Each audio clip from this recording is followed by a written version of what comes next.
자, 오늘은 목요일입니다. 생활 법률 이야기 한번 해보도록 하겠습니다. 오늘 근로자의 날이고요. 근로자의 권리와 연관이 있는 그 법 내용을 저희가 함께 알아보도록 하겠습니다. 송지영 변호사와 함께 하겠습니다. 변호사님 안녕하십니까? 네, 안녕하세요. 네, 어서 오십시오. 자, 오늘 근로자의 날이에요. 네. 저도 물론 안 쉬고 있지만은 우리 변호사님도 오늘 안 쉬셨죠? 저는 오늘 재판이 있어가지고 네, 법원이나 검찰청은 다 공무원분들이셔서 그대로 재판은 진행이 돼서 어쩔 수 없이 저도 필수 인력으로 나와서 재판을 했습니다. 마음은 좀 쉬고 싶었으나 네. 그 높으신 분들이 쉬고 있지 않기 때문에 네, 그럼요. 그래도 다행히 가산수당은 지급이 되니 네. 알겠습니다. 이렇게 이제 일을 하게 되면은 경제적인 어떤 보상이 따라오면은 그래도 뭐 일할 맛은 나지 않겠습니까? 네, 맞습니다. 그래요. 자, 오늘 본격적인 얘기를 한번 좀 들어가 보도록 하겠습니다. 근로자의 날 이 관련 자료를 좀 보니까 근로자 4명 중에 1명은 지금 일을 한다고 하더라고요. 사실 근데 근로자라면 다 쉬어야 되는 게 아닌가 뭐 이런 생각을 하는데 이게 좀 기준도 있을 것 같아요. 어떻습니까? 5월 1일은 근로자의 날 제정에 관한 법률에 의해서 근로자의 날로 지정이 되어 있어요. 그래서 이제 유급휴일이고요. 출근하면 수당을 지급하게 되어 있습니다. 5인 이상이던 미만이던 그 여부랑 무관하게 적용이 되고요. 다만 공무원이나 군인같이 이제 근로기준법 적용을 받지 않는 분들은 적용을 받지 못하고 법정 공휴일도 아니기 때문에 출근을 하셔야 됩니다.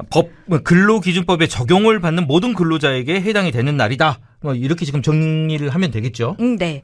이제 정규직, 계약직 주 15시간 미만을 포함한 단시간 근로자, 그리고 아르바이트까지 근로기준법상 근로자의 자격을 가진 모든 인원은 물론이고요.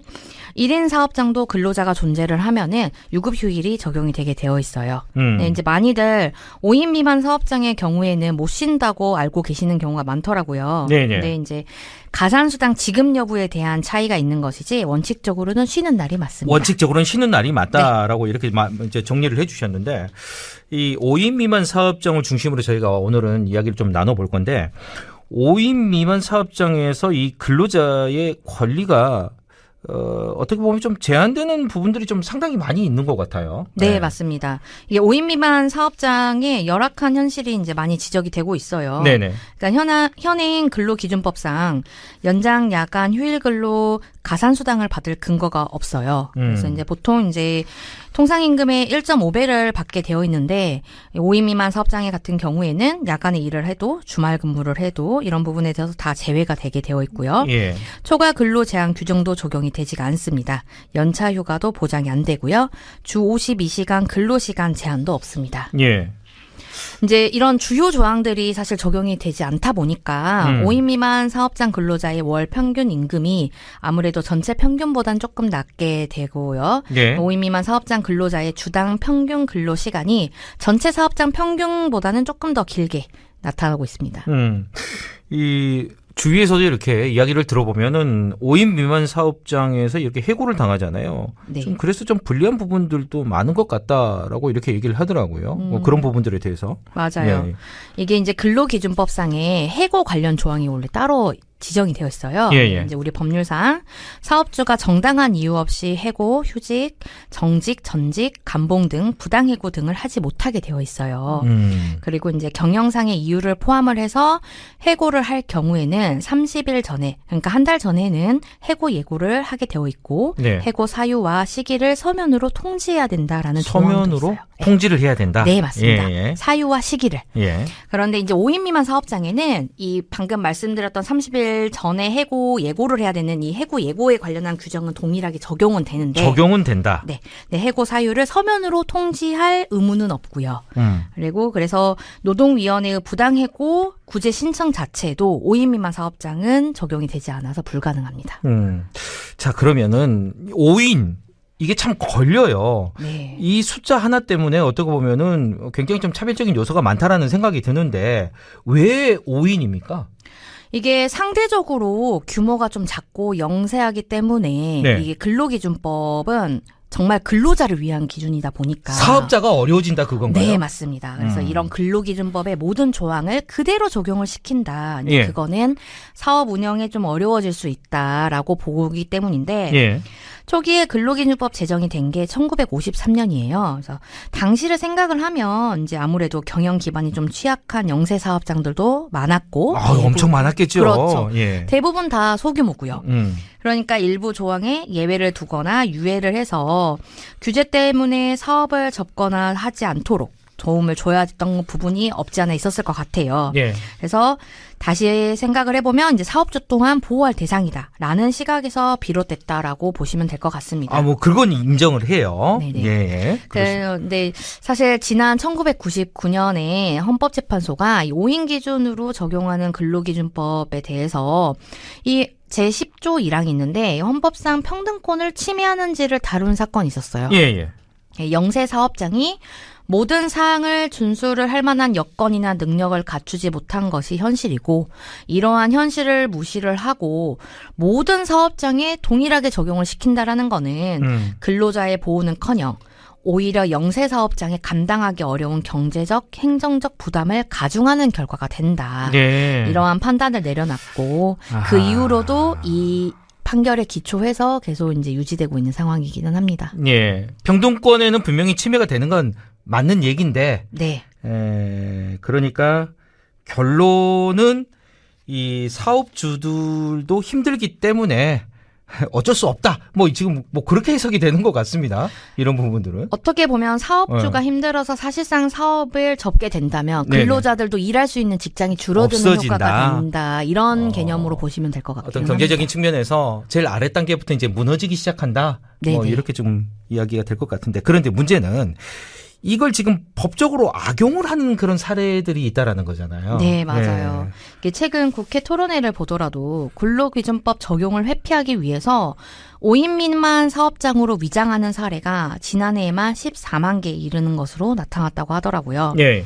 10년 전인 2015년에 비하면 무려 380배가량이 증가한 수치입니다. 이 위장한다는 의미가 뭔지를 잘 모르겠고 이 숫자가 또 14만 개라는 숫자가 엄청나게 많은 것 같아요. 이 위장, 이게 어떤 의미예요, 지금?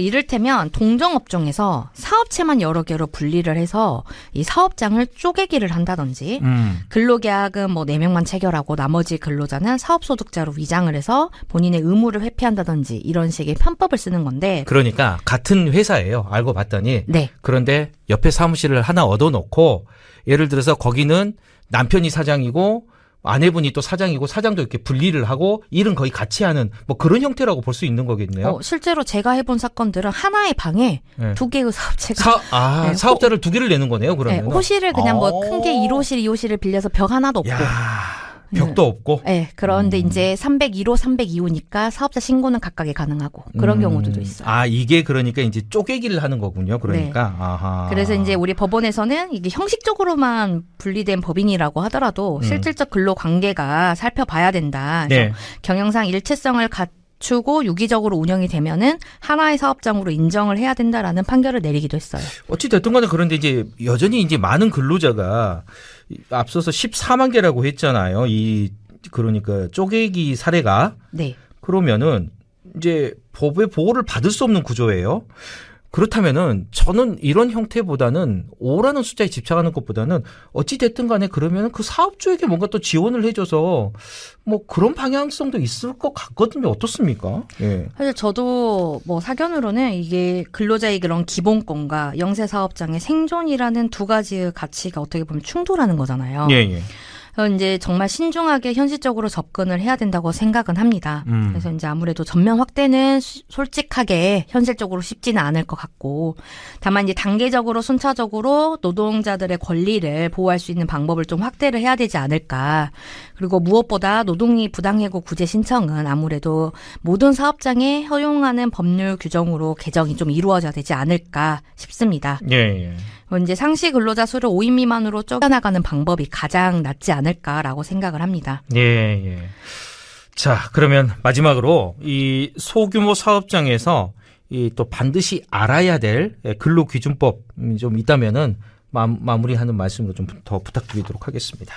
소규모 사업장에서 놓치기 쉬운 게 근로계약서 작성이에요. 이거는 정말 출근 첫날 즉시 작성을 하는 게 원칙이고요. 네. 근로계약서에는 임금이랑 근로시간이랑 주휴일, 연차 등을 명시를 해서 나눠져 있어야 돼요. 예. 월급제의 경우에는 시간 등 최저임금 준수하고 있는지 확인하셔야 되고 한 달 4주를 평균으로 주 15시간 이상 근무를 했다면 주휴수당 지급해야 되는 거 잊지 않아야 되고 퇴직급여도 당연히 포함이 된다라고 생각을 하셔야 됩니다. 네, 근로계약서 작성 이거 꼭 필요해 보입니다. 근로계약서 작성과 관련돼서는 요즘 이 또 고등학교를 이렇게 졸업하는 그 시기가 되면은 학생들에게도 이 근로계약서 작성하는 방법, 아르바이트 같은 거 많이 할 때도 이걸 좀 작성을 해야 된다고 그러더라고요. 네, 맞아요. 이런 거 학생들을 통해서 교육을 한다고 하는데 그런 부분들은 좀 꼭 필요한 부분인 것 같습니다.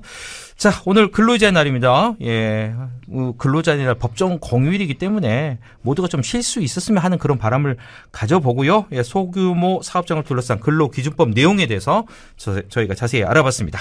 자, 오늘 말씀 잘 들었습니다. 고맙습니다. 네, 감사합니다. 네.